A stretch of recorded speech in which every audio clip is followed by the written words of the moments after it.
Okay, we're now going to look at index rules. So if you could take down the title Index Rules, and you'll see these on page 66.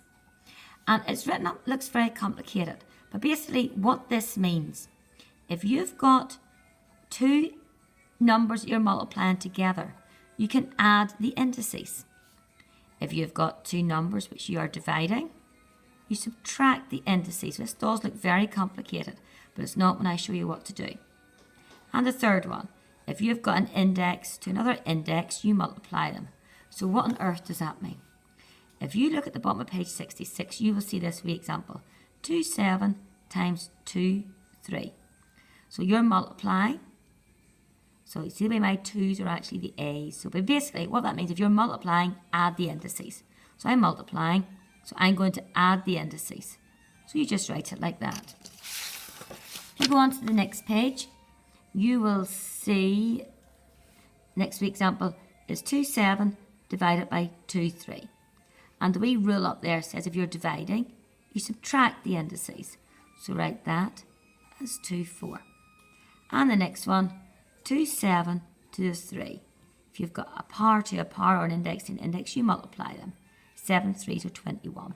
So to put that in better words, if you're multiplying, so multiplying means add the indices.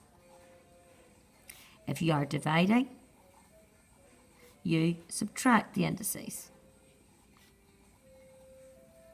And if you have got a power to a power or an index to an index, so a power to power means multiply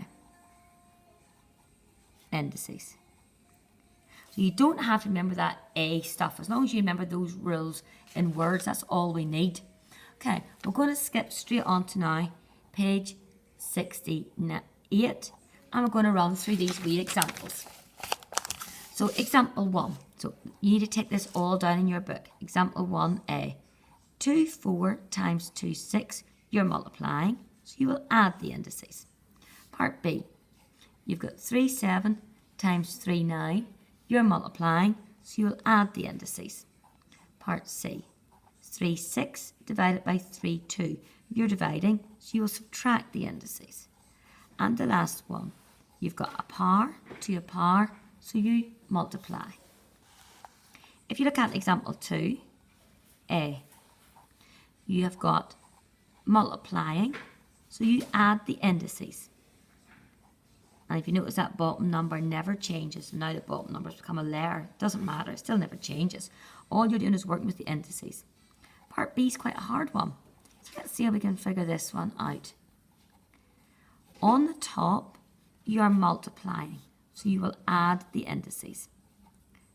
And this line means divide, so this means you are dividing.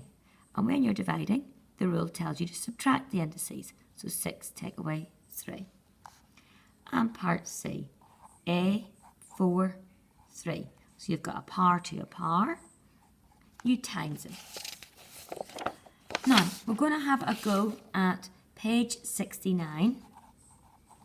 And we're going to do questions, I think it will be enough, questions 1 to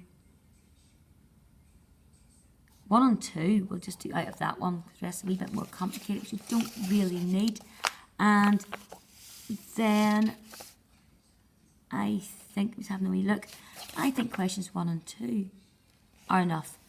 So we'll just work through those.